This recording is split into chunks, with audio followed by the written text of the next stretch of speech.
Good morning. Good morning. Thank you for being here with us. So Bruce Bateman from Bateman Research. So Bruce is specialized in wearables and IoT. He travels a lot, like 300 days a year. He knows a lot about all the wearables, what's happening in the healthcare sector. So Bruce, what do you see? What are the trends in healthcare at the moment? So wearables are going to make a change. The change in wearables right now is taking the data that you have from Fitbit, Microsoft, or Samsung, and taking that into a bigger cloud or bigger platform to analyze, because this collects data about me. There'll be wearables that collect data about your heart. So I have a Bluetooth heart rate monitor. I do glucose, even though I don't have diabetes. I do take my glucose every 3 days just to know a baseline. Okay. So that, and I have my heart rate, blood pressure, my SPO too also. And the reason I collect that is as a quantified self, I'm collecting all this data. And the new trend will be for that consumer products to go into Google's Health, Apple's Health, and Microsoft Health, or even third-party health that will actually help you begin to analyze, because my scale that I weigh myself on is different platform than this. Yeah. So it's having to bring all that data together. That's the consumer side. But the biggest change is going to become in medical wearables. So medical wearables will be things that are in US FDA approved. So these devices currently are not medically approved. So if it gives you a heart rate of 79, which is my average, that is not medically, that's actually just sort of their prediction of it, or their calculation. So for a medical version of it, you need better sensors, you need better technology. And the trend is now going into that. 2 years ago it was very hard because of the cost, because of the sensors that were around. And to do medical, to do FDA, for example, requires an army of people. Yeah. So in small companies, startups like Misfit Shine, which did the original wearables, they couldn't afford to do that. Yeah. So that's the trend in the personal area. Yeah. And then if you want to look at trends in overall,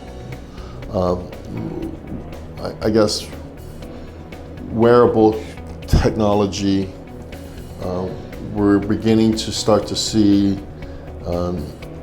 much more devices that stick to your skin, because it's better results rather than touching you.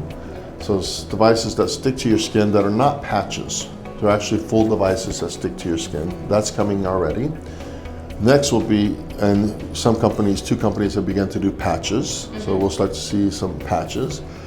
The third generation of that, those patches will actually get its electricity from your skin. Because your skin is, if it's moist, because there's bioelectrical in you. And there are people working on using that as the battery for you. So you wouldn't have to change them like every Right. other day or? Yeah, so that's another big change that's happening. Yeah. Battery life Okay. has been a big change. So 2016 and 17, the changes in battery technology, where we are at lithium ion today, going to things like lithium ceramic or lithium aluminum, they are longer lasting, smaller, flexible technologies. So there's a lot of new technologies in batteries, and that's going to help a lot. There's also, if you've ever seen a Bluetooth chip, well, I can't show you how small they are because it's smaller than anything I have here. And so Bluetooth and Wi-Fi chips are getting to be so small that the whole system can fit in an earring. So Intel has just announced a new chip, a computer chip, plus a Wi-Fi chip that is the size of the post of your earring. Okay, the little back, that pin, that little bit, that's a whole computer. Okay. Now, why is that interesting? Because now I can take that and put it anywhere.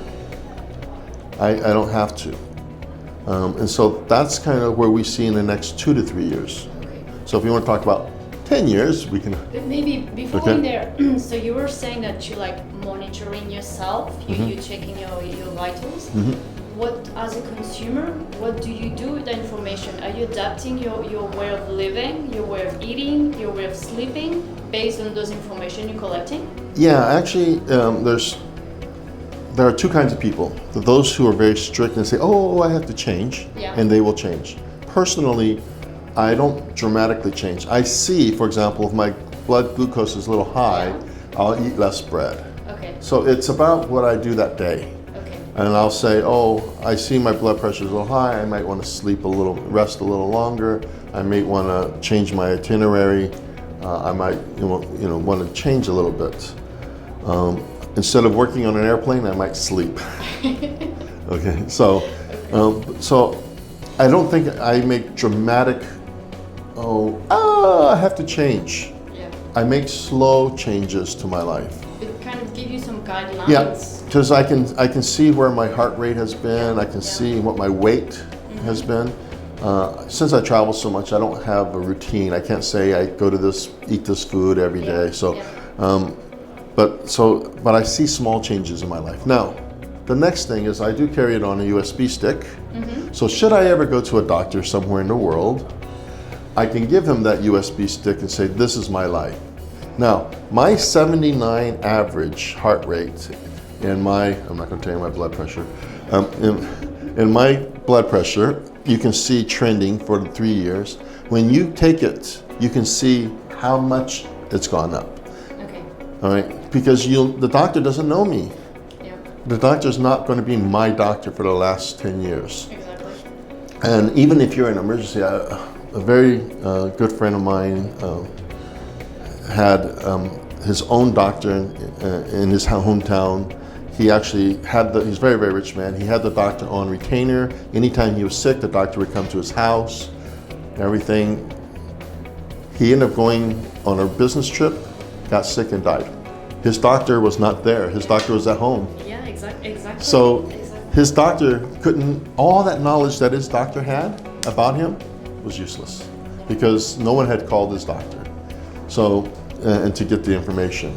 So, that's what I'm saying. That's why I carry my own data with me. But how do you organize that data? Do you use like a... right for doctors, I'm doing an Excel spreadsheet because I know they can open an Excel spreadsheet. Okay.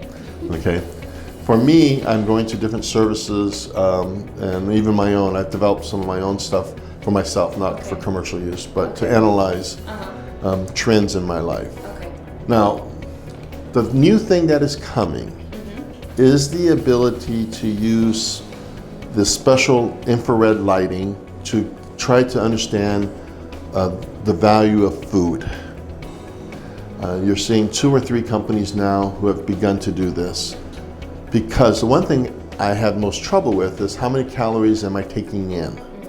This tells me how many calories they think I'm taking out based upon movement and sleep and all. But how many calories am I bringing in? That's what the new science is. Right now you'll see 2 or 3 companies and they're using a spectrum analyzer which is available in science labs. So if you want to take some food, you go to a science lab here in Barcelona. They have this big $80,000 spectrum analyzer and they'll tell you everything about it. The goal now is to bring that into a handheld that you can carry around. There are people who make scales. You bring a little bitty scale, you put it down, you weigh your food. When you finish the food, you minus the plate. Okay. You figure it out. Yeah. Yeah. So there's a lot of little gimmicks. Yeah. But it's about ease of use, usability. How many times will you actually do it? If you go to a nice dinner party, where you go? Exactly. Yeah. Or you skip it. So there's this is where we have to. Now, in some countries, restaurants are posting QR codes with the nutritional values and how much salt and everything is in a typical dish. So that I think will become a trend in restaurants. As technology such as augmented reality comes, for example, I have a friend who has an augmented reality company in the US and When you take your phone and you put it on top of the menu, the ingredients of the menu come out. And it'll tell you on the screen, we use this kind of beef, and there's 14 grams of salt, and this and that in this food. So they've had that food analyzed, even though it's a custom made every time. That they made one, they had it analyzed, and they're able to tell you the ingredients and the salt content. So that's another trend, because when you say, how do I defend, or how do I know what I'm doing? That's the hardest part today. Okay. And so 10 years from now, how do you see the future of wearables? So the future of... So wearables will not be wearables. The future is where technology will be on you or in you. The reason for that is Sunny Vu from Misfit Shine says, if you forget your cell phone at home, will you go back and get it? If you forget your wallet, will you get it? If you forget your watch, will you go back and get it? 10% of the people, yes. 90% probably no. So in order to get constant and consistent data, we're going to need to be wearing patches. In 10 years, you'll begin to see what we call nanobots. So a nanobot is a blood cell size robot. It's not a robot as we know it today, but it's a device that has a known, it can travel a path. These bots will have an enzyme. I'm not a medical professional, so I can only tell you the technology, not the actual, but they'll have an enzyme on it that will, when it touches cholesterol, it will then pull a piece of that cholesterol, it will stick to it. And then these devices will have a small propellant or a way of traveling, and they will then exit your body. So you'll go to sleep, they'll put a stent, like when you go to the hospital, they will then fill you with 1 million of these little devices. They'll go in through your blood, they'll collect the cholesterol, and they will exit. So that is that. I'm going to give you the second half of this. Okay. So the next one, and currently University of North Carolina and a few other universities are doing, is taking this packaging of medicine, and there's a wrapper around the medicine, just like you have a pill today. But what's the difference is when this outside packaging touches a cancer cell, it will dissolve the outer, and then the medicine will just touch to the cancer cell. So there are people testing that in animals today. So if you ask, in 5 to 10 years, we'll begin human testing. Now, in that same time period for medicine, we will have what we call self-piloted cars. Today we have self-guided cars, cars that can change lane. But in 10 years, we'll begin to have truly self-driving cars, probably 10 to 15 years. So the problem in cars today, so Henry Ford built the car, he had one bug in it that was never fixed. You know what that bug is? No. The driver. So to fix the driver, we're doing self-driving cars. So in today, when you buy a nice Audi or BMW, when the tires go flat, it can fix itself. So that problem is gone. All the motors are engined, the car is being tracked. So now we have self-driving. So what does that mean? That means we have less accidents. But that changes our society when we have less accidents. So with the new medical that I have cleaning your blood, less car accidents, that takes, we need less trauma doctors and more preventive doctors. More doctors who can spend time to analyze you, not 5 seconds in, 5 seconds out, or trauma doctors. So the medical industry and insurance industry is going to change. But especially in medical, I think you're going to have the ability for doctors to actually do what they were trained to do, which is stay and analyze a history of you. Being able to see you in a true VR 3D with all of your data and saying to you, I believe you need to do this. The last change is going to come. It's going to be the way we dispense medicine. The way we do pills today, they have vegetable outers and all this other stuff, and that's got to change. And that will change into some kind of liquid, customized, 3D printed, not 3D printed, but sort of HP printer. You buy your pills and then you put your cup underneath it, and every day it tells you what you need. So you might right now I poke myself for glucose, but I might poke myself and it gives me more than just glucose. It tells me more, and I will every day, either evasively or non-evasively, but I can, hopefully by then it'll be non-evasive. I will do that, and it will then tell me what should that cocktail be. Yeah. And it will then dispense it for me. I take it. And that, I think, is going to be the future of medicine. Okay. That sounds very exciting. I think it is exciting but there's one last point to this, sorry. Now that, in my lifetime, I'm hoping to see all of this. But there's only one question you have to ask me. Do you have enough money to survive? So I expect to live to 85, estimate 80, my father's 88 now. My mother passed away at 83. So between 85 and 98, I hope to live. But if I have all this done to me, I might live to 90. I might live to 95. Do I have 10 to 15 years of savings? Yeah. What happens to our society? This is what the research paper we're doing right now is. What is the impact on our society of that? So I'm not prepared, but you might have enough warning to prepare that much money, but I have not been warned. So, these are the social aspects of healthcare advancements. That is sort of almost the downside.